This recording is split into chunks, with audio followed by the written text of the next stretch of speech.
I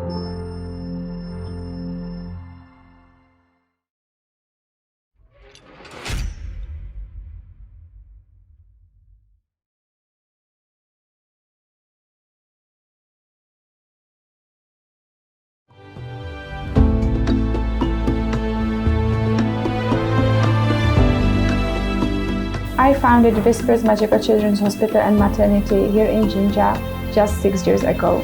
All hospitals you find around are always inclined to adult medicine. But when it comes to children, it becomes an area which is neglected. Whispers' mission is to revive trust in charity and humanity by becoming the children's hospital with the highest positive impact in Africa. You get some of the most vulnerable people who can't afford anything, but they get access to some of these services they can never find in this country. My monthly contribution to Whispers Children's Hospital helps the hospital to run and to empower vulnerable families to access low-cost medical services in the Jinja community.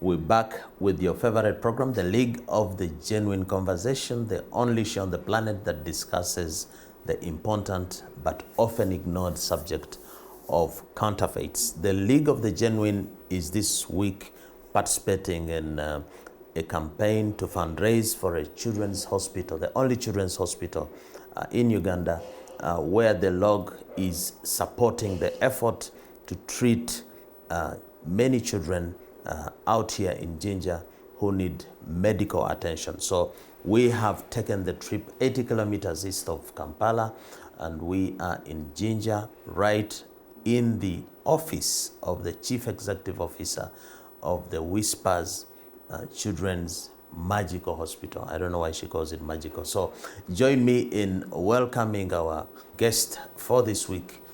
She is called Veronica. She has another name, but the locals here have given her a name, Nangobi. So Veronica Nangobi, you're welcome to the show. Thank you, Fred. Thank you. Who is Veronica? Where do you come from? I traveled through 9 African countries back in 2009, and I landed here in Uganda in a village in Jinja district, and then I just couldn't go back to London. Yeah, I come What from, was special? What was that connection? That I have loved the raw touch with humanity, something really human, you can experience here that was forgotten in my life in London. London was always very busy place, and I remember when I was here in the village, I was telling myself, wow, 6 p.m. right now I'll be on the train, rushing home. Everyone is rushing, no one is smiling, the trains are overpacked, everybody wants to be home as soon as possible, because by the time you get home, it's already 8 p.m. and it's kind of the circle that you even forget about really what life is about. What life is about. But the media in the West paints Africa as a forgotten place, a dark continent. Did that discourage you when you came here? Is what you were seeing in the media in the West about Africa the same as what you saw here? Never. It's completely different. Everything is different. Yes, there is some poverty. Yes, there is poverty. There is corruption. There are things that are not so right. But otherwise, the way Africa is painted in our countries is wrong. It just makes people constantly scared of Africa. My family, for example, apart from my sister, has never come here in 13 years. No one would ever think of coming to Africa, coming here. I'm here, but they think I'm crazy. They're scared for your life? They think you're in danger?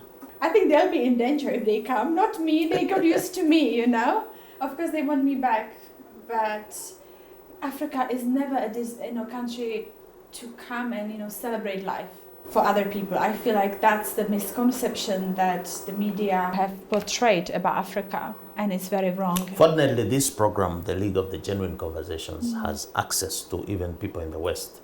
So hopefully you're going to make a good representation of what Africa is. But for the viewer who doesn't know about Whispers, just take us through why Whispers Magical Hospital. I thought you're dealing with big problems. You don't need to solve them by whispering. True. You need to be.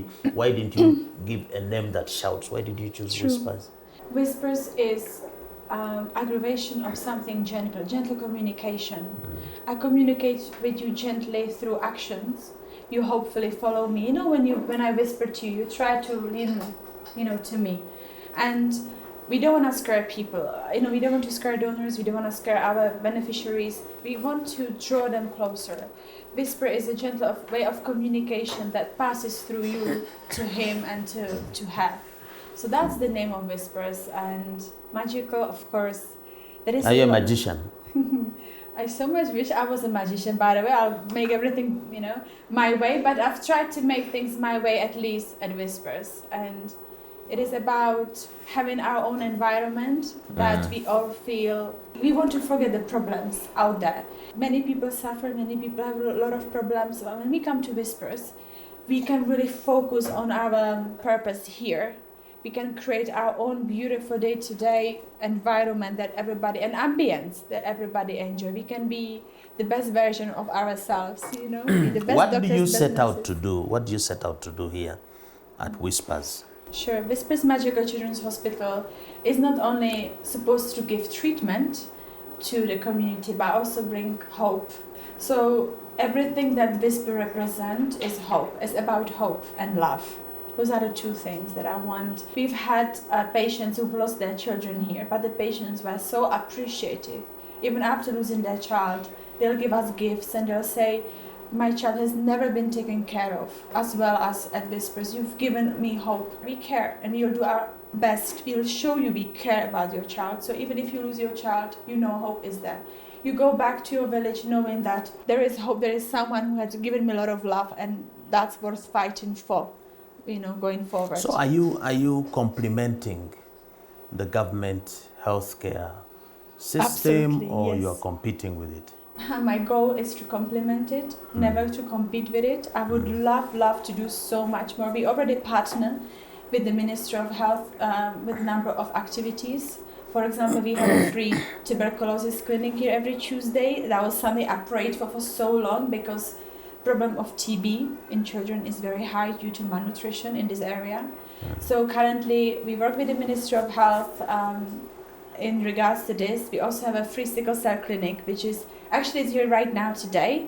Every Wednesday we have over 256 clients who receive free drugs at Whispers. So we are complementing the government's work, and I think we're doing it excellently.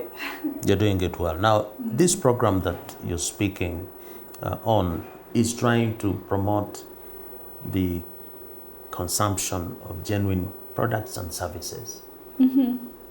So we fight counterfeits. Yes. In the work that you have done here for the last 6 years now, this hospital has been here 6 years. Yes. Have you faced a challenge with fake products or fake services or treatment, food, whatever it is? Any challenge that you faced with counterfeits? Fred, in regards to looking at fake products, that's something that our procurement, our pharmacists can talk about. Yes, we ensuring that we get the best quality of medicine, only because we invest a lot of finances into treating one child.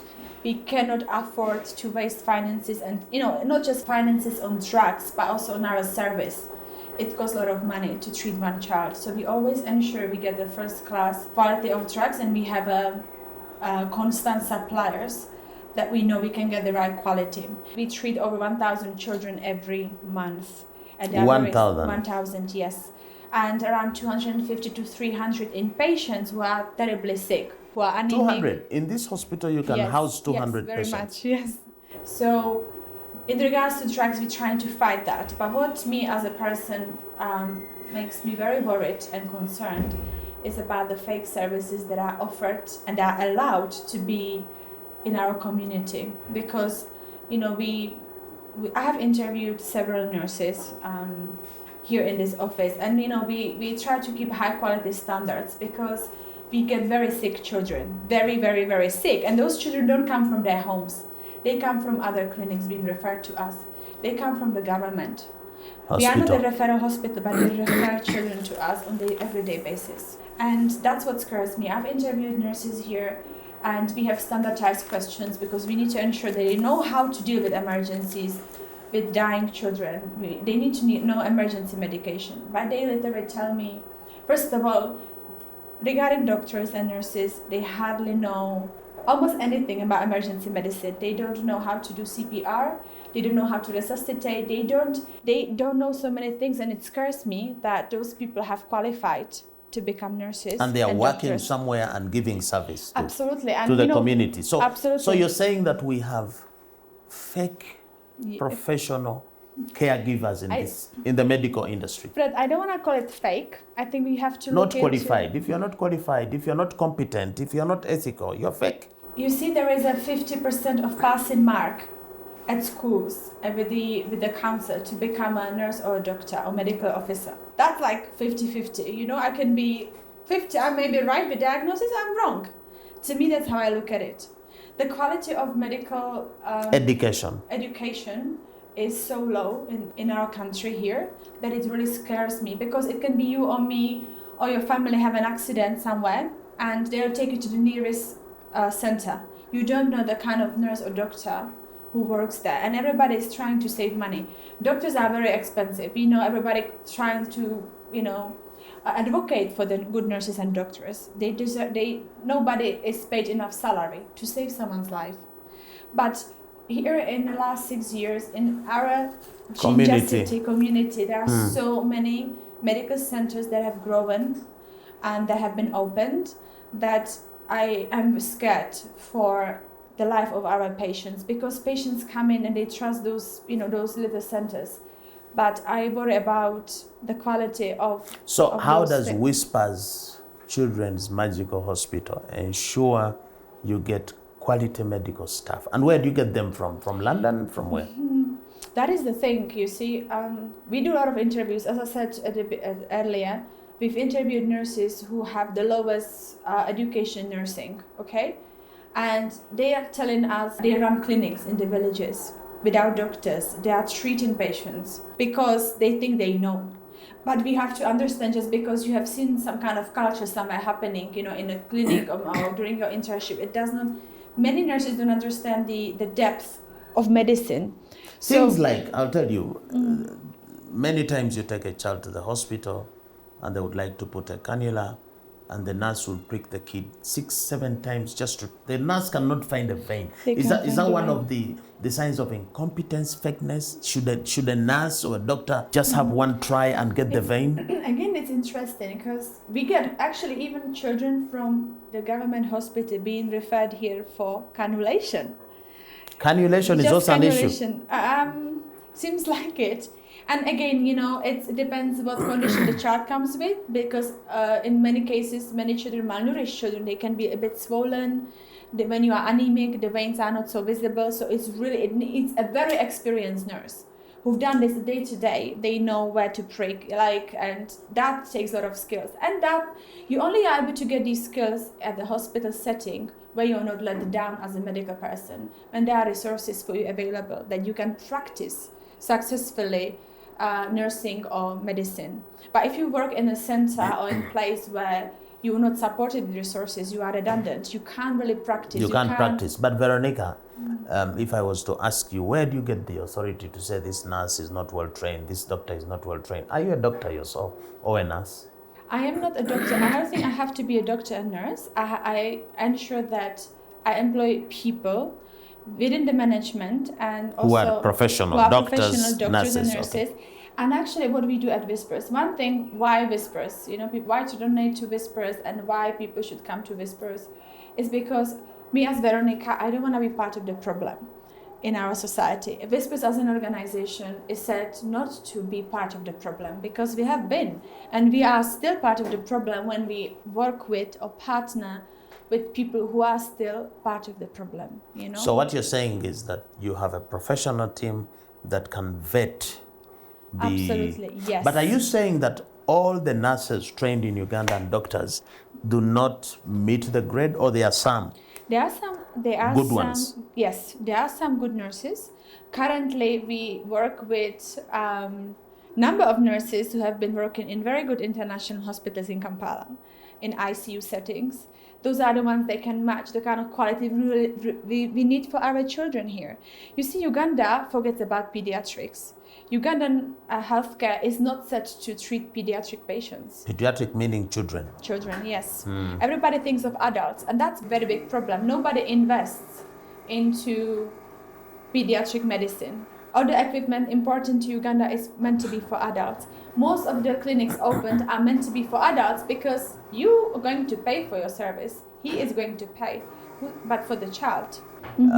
I hear you saying you get nurses, doctors from the big hospitals in Kampala and so on, which means that you have money. Why are you fundraising when you have money? Let's take a break.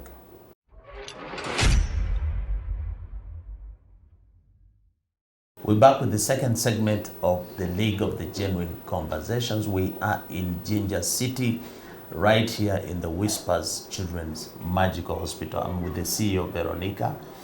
Veronica, we broke off when you were saying that you do your best to get quality medical professionals to come and give treatment here. The impression is that you have the resources to pay the good staff, to provide medication. So why are you fundraising? You appear you have money. Do you offer free services? Do you charge people? Speak about the fundraising and how you operate here. I think one thing we should look at is that we are a non-profit organization. Non-profit. Yes, we are non-profit, so we don't look at profits. And whatever we can, anything extra we get, we invest into improving our services. And we also have to look at how much actually operations like this cost. And again, so do you charge here? Do you charge? Yes, we charge, and the amount of revenue we get from the local communities is incredible when it comes to charities, okay? So when we look how much at do you charge? We charge 40,000 Ugandan shillings for that's about outpatient $10. service. That's about, $10. And for inpatients, currently charge 100,000 shillings for emergency care or neonatal intensive care. 100,000 is about $30. Yes. So you charge this for all types of treatment, all types of disease? Yes. So somebody comes with a heart condition, they pay $30. Yes, we have one-off cost for everything. One cost. So where do you get the rest of the money to provide the treatment? So 82% of funding comes from outside donations. And again, I want to kind of talk about our charity, okay? Because people think we have a lot of money, we look good, and that it's a misconception. Misconception, yes. We have to look at the donors out there. People would like to donate to charities. There are good people who would love to help, other charities and, donate to them. And our donors particularly absolutely love what we're doing because we don't try to do just the minimum. We're trying to emphasize, we try to maximize that $1 donation to touch so many different areas. So if you're getting donations, then why are you charging?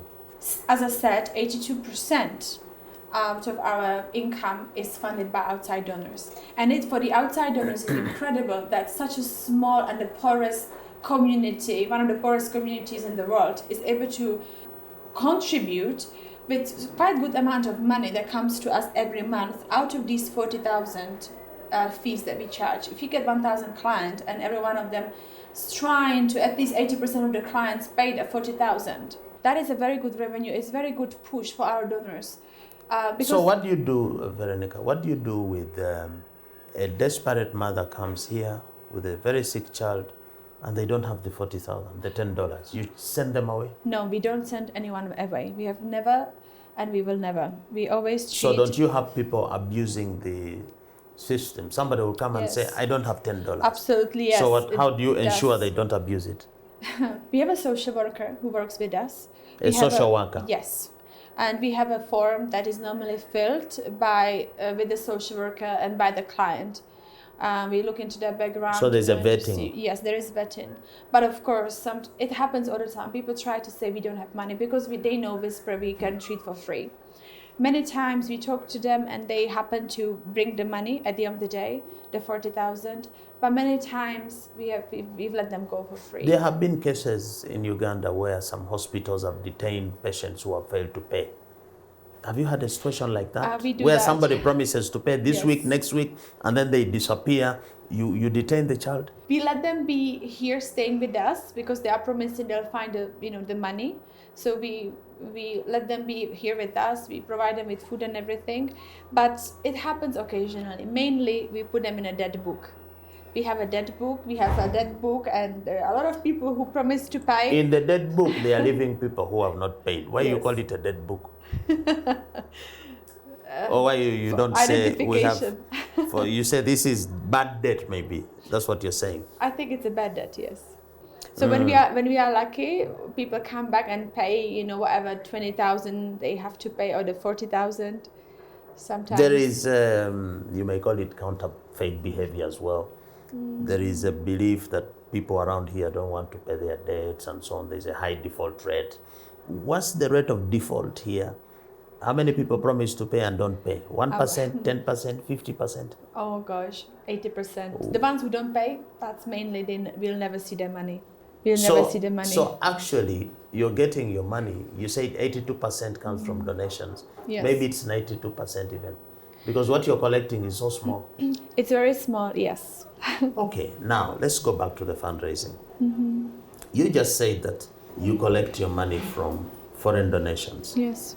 But you're organizing a fundraising in Kampala next week. Yes, true. You should organize it in London, in Washington. True. Are Ugandans good donors? No, I don't think donation is something The that Lord is just in their gave culture. you a donation now. We just gave you a donation. You so did. I represent the Ugandans, so And well we are done. good donors. Okay? Absolutely. But And generally, do other Ugandans support these causes, this good cause? They don't. And that's what we are trying to also do within our organization. Our employees, we have a $1 campaign at Whispers, and we donate to our own projects through online platforms. Because it's very important, if you as a Ugandan don't believe in what we do, why would other people donate? Absolutely. So you have to believe it yourself first before you try to sell it to others. Charity begins at home, Exactly. so they say. Exactly. So Ugandans, we're not donating. No. Maybe because we have a perception, I don't know whether it's a fake perception, white people are rich, they have money, so maybe you need to have a black person asking for help. People are used to having a black person crying and asking for help, not Muzungu like you. I think even this perception, is it correct that you guys have money? Fred, it's not just black person or white person. It's charity in Uganda. We have money, and who does something that the government doesn't do. And we got to understand one thing. Last year, I overheard that the government, our referral hospital was given 500 million shillings for a Christmas party. Okay, and there was a rumor that you had 500 million. No. The government hospital was budgeted 500 million shillings for a Christmas party that never happened. For who? For you? No. For the workers. But you got to see how much money we really have. We have. When I was establishing this hospital, this was a block of flats, apartments. I invested around 450 million into refurbishing the place. Setting up a maternity clinic, a major theater with 450 million shillings. Yes, so that means that all the paintings, all the equipment that we put here, and the completely new maternity department, and ultrasound scan, that was 100 million alone. I invested 450 million shillings. That's about $20,000. But then the same money is given for a Christmas party by the government. It's budgeted for Christmas party for workers. So we got to see, our operation costs 200 to 250 million every month. So I don't know the numbers for other hospitals and places around the world, how much it costs to operate. I believe our operations are still very cheap budgeted when it comes to the impact that we have. You get to see who has money, who doesn't, really. If somebody budgets 500 million for a Christmas party within the Ministry of Health somewhere. Maybe they brought several Santa Claus. But let's just move away from the Christmas party. We have a fundraising on next week. What day? Yes. 27th? 27th of October. So tell us, you're fundraising to treat 3,000 children. Yes. What are you going to treat them against? How much money are you looking for? Is this the first fundraising you've done in Uganda? Yes. Tell us about the fundraising, because the viewers, they're looking at you now and saying, okay, can we support her? Okay. Can we trust her to support this? You've done this 6 years. I have known you for all this period. You're doing a good job. The place is now bigger. make a pitch for the fundraising to the viewers to support you. So Whispers has lost, I would say, 50% of our regular income in the last 6 months due to the economic situation and war in Russia. Our donors, the main donors, are funding Whispers through investments, shares, and crypto, and all those things that have been badly affected by the war in Ukraine. Yes, absolutely. So we have really lost a lot of funding, and we are put in a corner right now in regards to regular, day-to-day operations. So I believe that if Ugandans right now also have it in their power to help us fund some of our operations. How much are you looking for?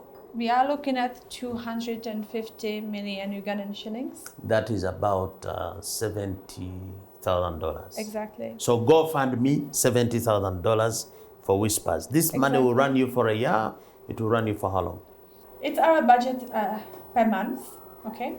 But as I said to you, we need this money in order to continue smoothly running our operations for the next 12 months at least. This extra money. So you have some money, but you're Yes. worried that you'll be running out. So you're making a clarion call.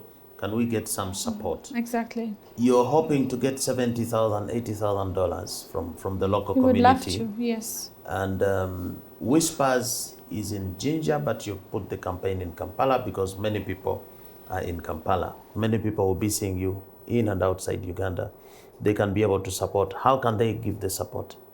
You have an account, how do they reach you? Yes, we have a bank account. They can reach out to us. Actually, people have been sending us money to our bank account. To the bank our, account on the screen, okay. On the screen, and also to our British bank account, the people from Britain or other countries. We have a lot of online platforms they can donate to that I can share. Tell us, what do you want to treat among these children? What is the big problem? What is the disease you're treating? The biggest problem in our community is anemia. And that's anemia, which is very, very scary. The sickle cell rate is so dangerous. It's so bad. So sickle cell, anemia, sickle cell. Yes. And then malnutrition is also very bad. Last year we treated over 3,600 malnourished children at our malnutrition. hospital. So you want money to buy food. Yeah. How do you ensure that you don't buy counterfeit food? There is a lot of fake vegetables. There is food which has aflatoxins. There is food with pesticide residues. The milk is contaminated. How is Whispers handling the quality of food? Sure. We have a procurement office that is ensuring that the quality not only of food, of any kind of supplies we get, is the highest quality before we buy. So we try different versions of different things. So we ensure that every month, every order, the quality is the same as when before. you talk about malnutrition of children, I see a need for blood as well. Do you have issues with blood? Does the hospital have sufficient blood? What's your experience with the dealing of blood? I know blood is supposed to be free. Are there some malpractices involving blood? Can you speak to that? Our hospital literally cannot operate successfully without having blood in here, because we transfused last month 189 patients were transfused at Whispers. And how much blood did you use? How many liters? For that, we can use around 20 units every week, 20 units of blood. Each unit is 600 mils, if I'm not mistaken. That's about half a liter or slightly more. So where do you get the blood from? And are you having issues with because there are some issues with blood. Yes. Some blood is being sold illegally and so on. How are you handling this? Life is when there is a life and death situation, it's a business for those people who need to have business. And there are a lot of misconceptions that people try to look at Whispers as, when you are going strong in something, when you do a right thing, it always has the look and the watch is on you. And we get a lot of issues. So with you blood. get donations, for example, of Yes, blood. Can some people contribute at this fundraising by giving you blood? Not to us directly. We partner with the Ginger Blood Bank that collects the blood, and then Ginger Blood Bank sends it for screening in Kampala, in Nakasero Blood Bank.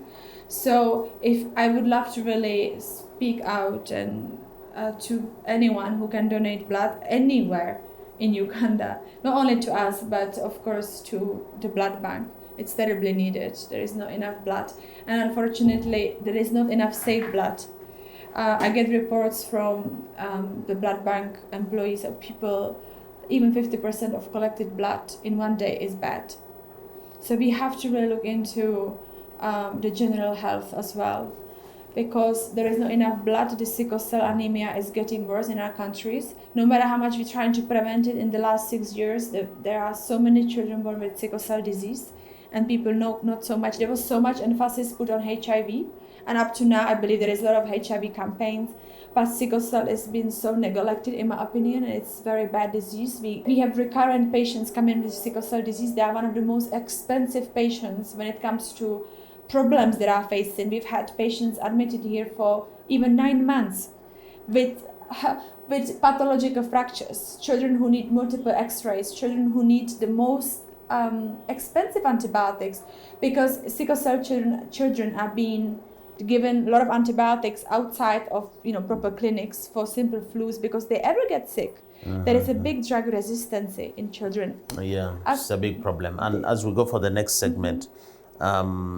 I see you have infants here, small children that are breastfeeding. Don't you also need donors of breast milk? Some mothers have challenges. Do you have breast milk? Well, there are a lot of mothers have challenges. We would love to have donors of breast milk, although I don't know how. Do you have a bank? We don't have bank, Okay, and so you can't take it. We can't take it, and I don't know how encouraged it is Okay. in the setup in this country. In my country, it's very normal. Yeah. In here, it's I have seen a breast milk bank in Zambia hospital. Some people go and donate. They donate breast milk there. But we need to take a break. That is Veronica. She's talking about a fundraising next week. You can support this very good cause with the details on how you can support on the screen. We need to take a break.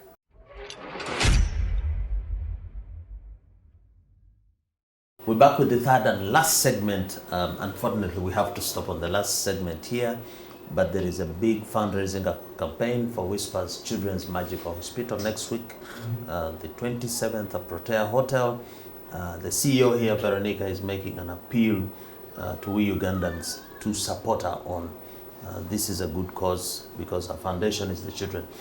Veronica, there is an issue in this region, a social issue which you appear to be indirectly encouraging.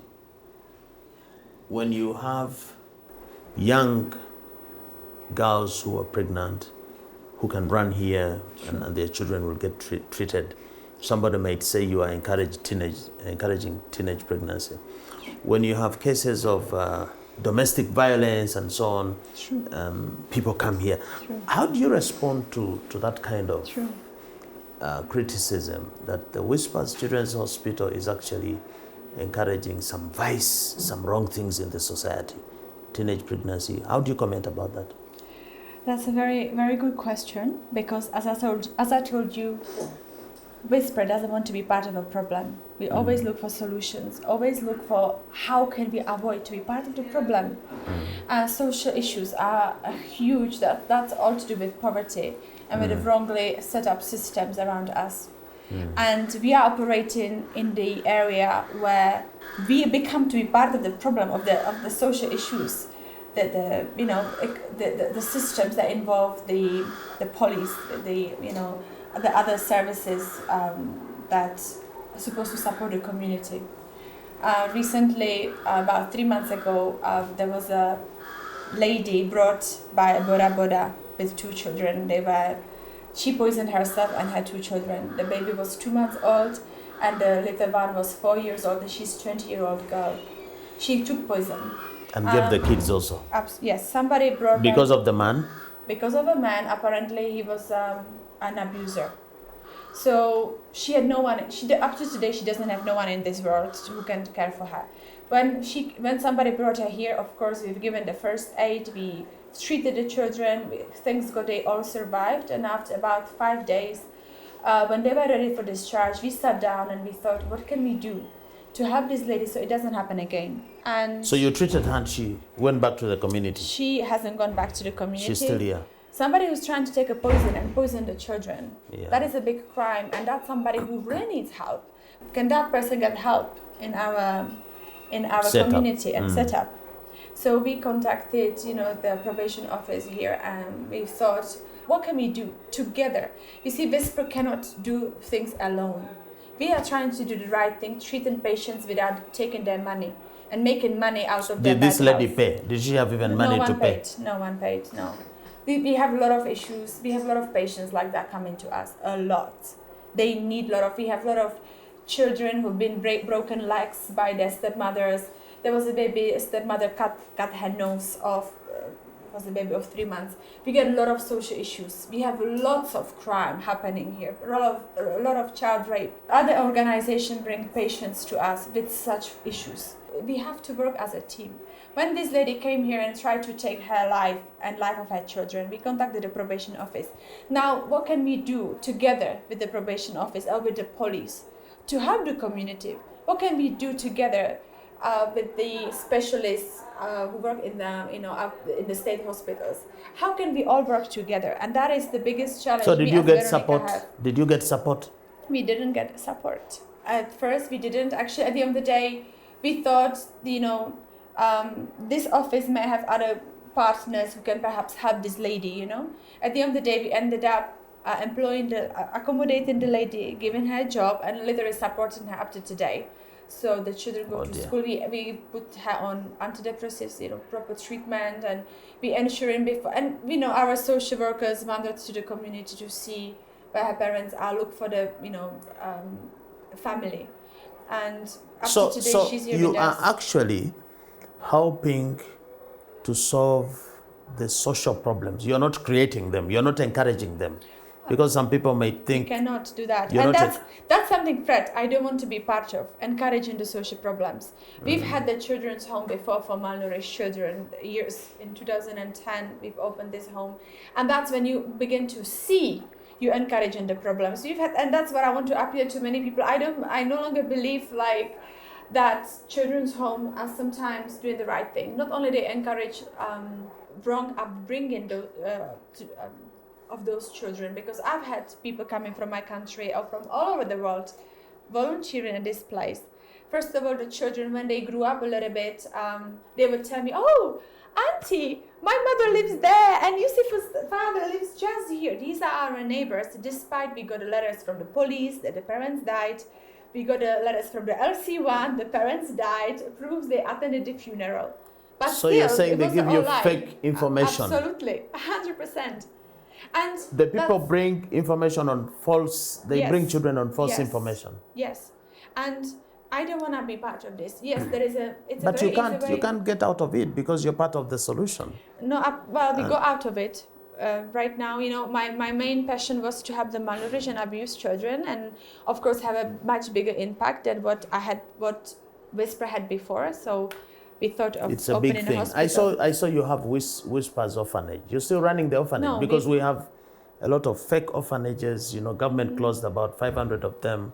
We For have this abuse. We have child abuse and neglect Yes. in these children's homes and so on. Absolutely. Yeah, people like to. We've closed our children's home in 2018 in June. And we resettled the children, the ones that we've had. You closed the orphanage. We've closed it for these Why? problems. Because as I told you, I didn't want to be part of the problem. I started to believe that's not the right thing to go about helping the community. To me, it was indirectly harming the community. The children who were growing up in their children's homes saw as whites, somebody they can take things from, because you'll come to me, you give me love for 1 or 2 weeks and you leave me. You see, me as a child, I need the security, I need love from you, but you will not give it to me, so I will lose trust in people. I don't want these children to grow up and not having trust in people, especially in now the narrative of a white or foreign person comes in, all I can take from you is money or your nice camera, because that's what was happening. The kids, they were taking things from volunteers a lot, and those are the street kids or these That you pick from the streets, yeah. those are so we've closed it down, and we knew that, and that was something I couldn't be part of, and I don't want to be part of. Yes, you can get, people will always feel sorry for children out there. Donors will, these are the some individual people would love to support. We know that keeping orphanages poor or any kind of project poor, you always get money. And I get that issue here at Whispers. Why do you need money? You have drawings on the wall. I wouldn't donate to you. What do you want? You Yeah, want me that's to- actually a big issue. And it's a misconception and it's wrong. If you really want to help, you look into the project much deeply. What kind of impact does the project have On society. Absolutely. Look at the numbers. How much money is being, we are online, everything is online. Like our income tax report to the Commission, England and Wales, is written online. How much money we get, how many patients we've treated. Just calculate for yourself the impact. And do you want me to, invest the money into the wrong things, or do you think the having beautiful environment But helps? Veronica, generally the situation of children, if I'm to use the infant mortality index, how many children die per 1,000 before 5 years, has improved. In the 90s, were almost 200 children every 1,000 were dying. Right now, it's less than 50. So somebody might think that maybe this is not an alarming situation. And just connected to that, there are so many competing things that need funding, that need attention. Okay? Why should somebody donate to you and not donate to another cause? So, Fred, what is special with you? Fred, our hospital specializes in neonatal intensive care and premature birth. We have a lot of referrals on day-to-day basis with children who are wrongly or badly born in other facilities, coming with birth asphyxia, meaning that the child doesn't get enough oxygen into the brain. We don't want to have a society with children born with cerebral palsy, children who are incapable and to take care of themselves. They cannot be our future to develop the country into what we really want. We cannot encourage that kind of behaviors from our fellow healthcare places. Even referrals from the government come to us with children who need quick oxygen, quick resuscitation. We spend a lot of time to resuscitate children on oxygen. We pray they are not going to develop any brain injury, because the incapability of delivering the children properly in other places. This is our future. These are children. We cannot afford, Uganda cannot afford to have... in the many words you're saying, your message to Ugandans is that if you love your country, you have to love the children of that country. We have to love our children. And all these children that you're looking after are our children. They're all Ugandans. Yes. And this is the rallying call to say, support a good cause. But there is an issue, Veronica. Donors want accountability.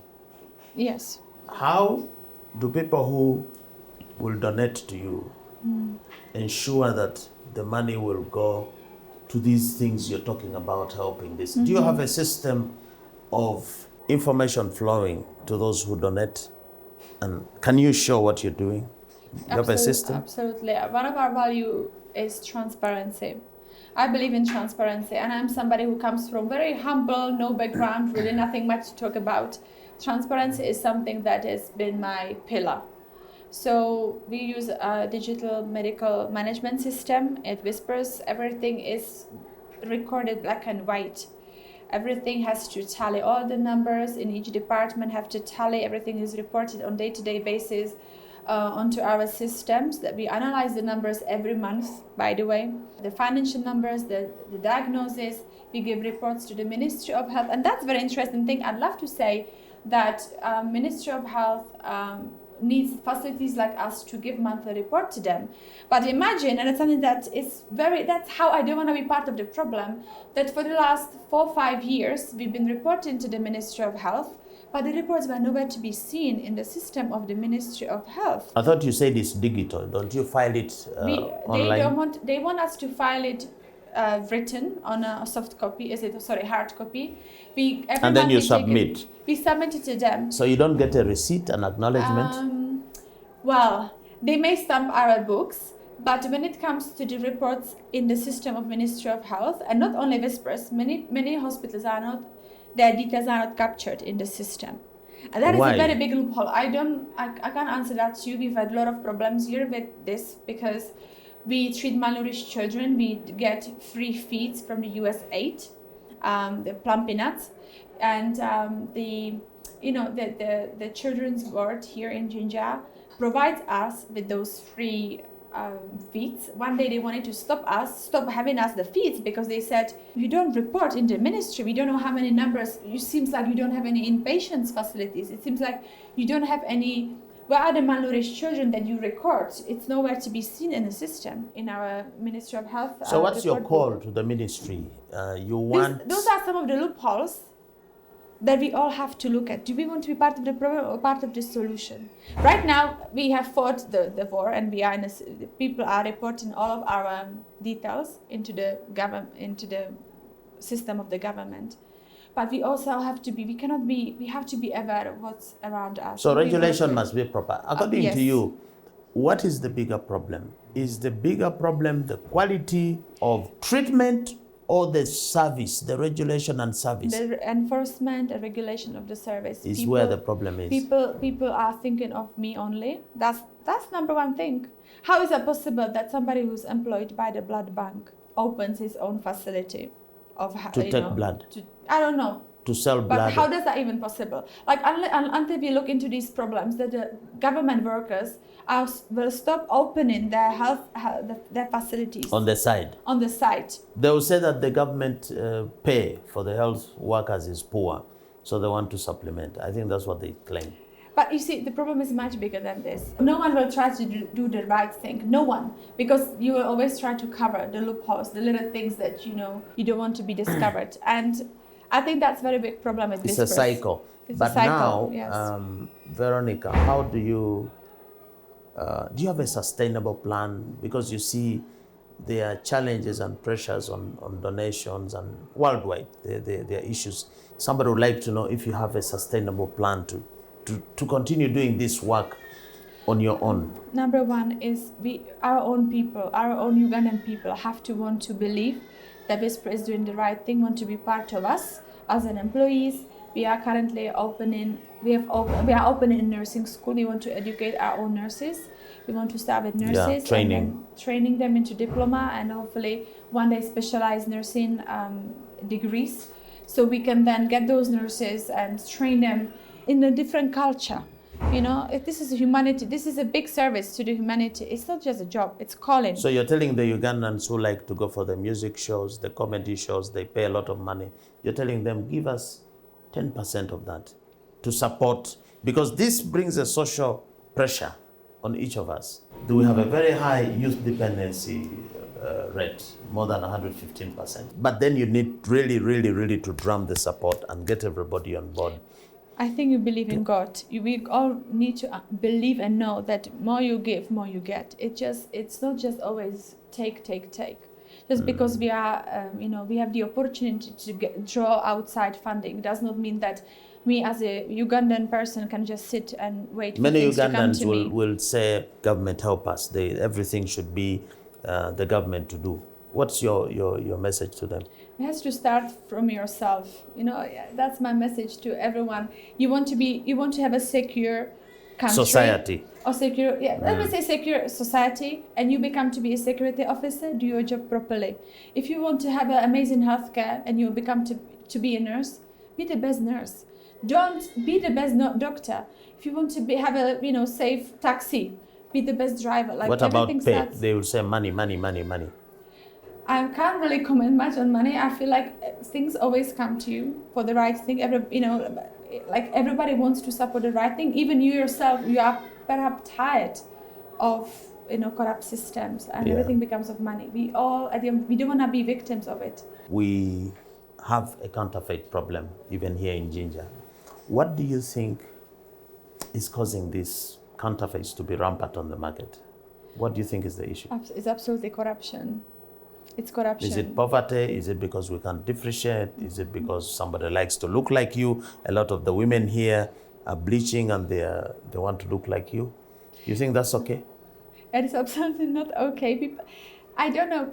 People supposed to believe in themselves. If people believe they have a value within themselves and they can exercise the value, yes, then we shouldn't have those problems of fakeness, especially fake cosmetics. I use makeup and I know what's sold out. But here. a lot of women are getting skin diseases, cancers, and so on, and maybe some are coming here with the children, and they're just, how do we stop this? How do we stop counterfeiting, you think? We have to support one another, first of all. Like, people have to believe in human beings. That's my opinion. We have to be driven by something that is within us, not what's outside of us. If you see me, I think you invite me for dinner because of the way I look. I want you to invite me for dinner because of who I am. What I can or make because I want something from you, some money or... well, yeah. That is something that we have to change, me and you. And lastly, your experience as a young European woman here in Africa, how do you find us here? You have family here, or you left family back? I think African people are, to me, they are the strongest, the most inspiring people when they are on the right side of the road. When you are on the right side of the path. I love African people. I love Ugandan people. When they are given opportunity, like a real opportunity, they will not blow it away, and they always make me proud. That's why I'm here, and that's why I want to be part of this. I want to see people around me being these incredible human beings who will make others proud, not the other way around. We're going to see you for how long? You're going to stay here forever or for one more year? I haven't been here for the last 13 years, just to leave tomorrow. So she's here with us. Veronica, thank you so much. The CEO of Whispers Children Magical Hospital here in Jinja. She has a fundraising campaign next week at Protea Hotel. She is saying, please come out in big numbers. Do support her on the different platforms in the different ways. She is here helping more than 3,000 children, you say, giving them best treatment, best medical attention in various areas where they need support. It is a pleasure to meet you always, and thank you for accepting to be on this program at a very short notice. I would like to sign off. That is the end of the League of the Genuine Conversation. Thank you for making a date with us every Friday.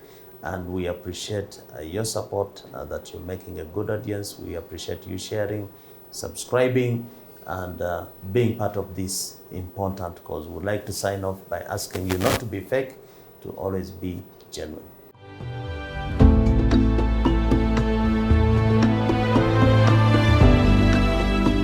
I founded Whispers Magical Children's Hospital and Maternity here in Jinja just 6 years ago. All hospitals you find around are always inclined to adult medicine. But when it comes to children, it becomes an area which is neglected. Whispers' mission is to revive trust in charity and humanity by becoming the children's hospital with the highest positive impact in Africa. You get some of the most vulnerable people who can't afford anything, but they get access to some of these services they can never find in this country. My monthly contribution to Whispers Children's Hospital helps the hospital to run and to empower vulnerable families to access low-cost medical services in the Jinja community.